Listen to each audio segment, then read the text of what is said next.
Hello बच्चों, कैसे हैं आप सब। उम्मीद करती हूँ आप बहुत अच्छे होंगे। बच्चों, आज हम पढ़ने वाले हैं एक कहानी। कहानी का नाम है सफलता का मंत्र। उम्मीद करती हूँ कहानी आपको बहुत अच्छी लगी। तो मेरे साथ साथ इस कहानी को पढ़कर कहानी का मजा उठाइएगा।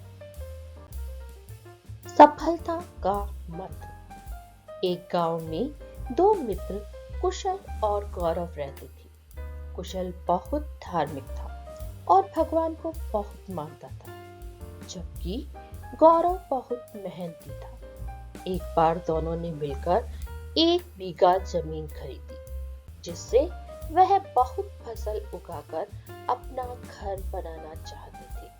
गौरव रोज खेत में बहुत मेहनत करता था, परंतु कुशल कुछ काम नहीं करता, बल्कि मंदिर में जाकर भगवान से अच्छी फसल के लिए प्रार्थना करता था। इसी तरह समय बीतता गया। कुछ समय बाद खेत की फसल पककर तैयार हो गई। दोनों उसे बाजार ले गए और बेच दी। उनको अच्छा पैसा मिला। घर आकर गौरव ने कुशल को कहा कि धन का ज्यादा हिस्सा मुझे मिलना चाहिए, क्योंकि मैंने खेत में ज्यादा मेहनत की थी। यह बात सुनकर कुशल ने कहा, नहीं, धन का तुमसे ज्यादा हिस्सा मुझे मिलना चाहिए, क्योंकि मैंने भगवान से प्रार्थना की, तभी अच्छी फसल हुई। भगवान के बिना कुछ संभव नहीं है। जब वे दोनों इस बात को आपस में नहीं सुलझा सके, तो धन के बंटवारे के लिए दोनों गांव के मुखिया के पास पहुंचे।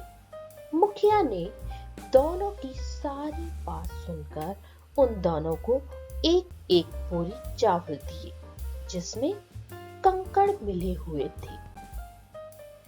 मुखिया ने कहा कि कल सुबह तक तुम दोनों को इसमें से चावल और कंकड़ अलग करके लाने हैं। तब मैं निर्णय करूंगा कि इस धन का ज्यादा हिस्सा किसे मिलना चाहिए। दोनों चावल की बोरी लेकर अपने घर चले गए। गौरव ने रात भर जागकर चावल और कंकड़ को अलग अलग किए, लेकिन कुशल चावल की बोरी को लेकर मंदिर चला गया और भगवान से चावल में से कंकड़ अलग करने की प्रार्थना की।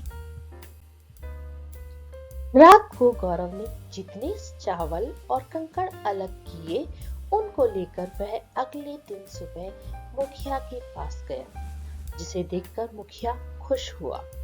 कुशल ने बोरी खोली ही नहीं। वह वैसी की वैसी बोरी को मुखिया के पास ले गया।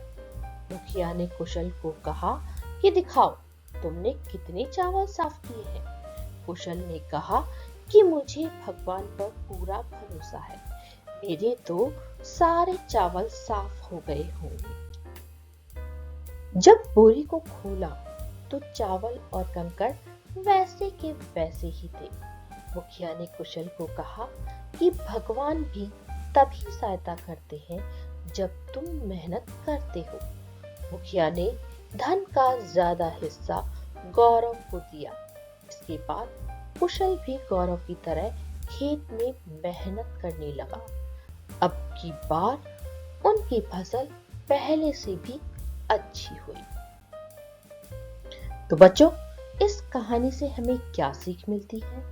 इस कहानी से हमें यह सीख मिलती है कि हमें कभी भी भगवान के भरोसे नहीं बैठना चाहिए।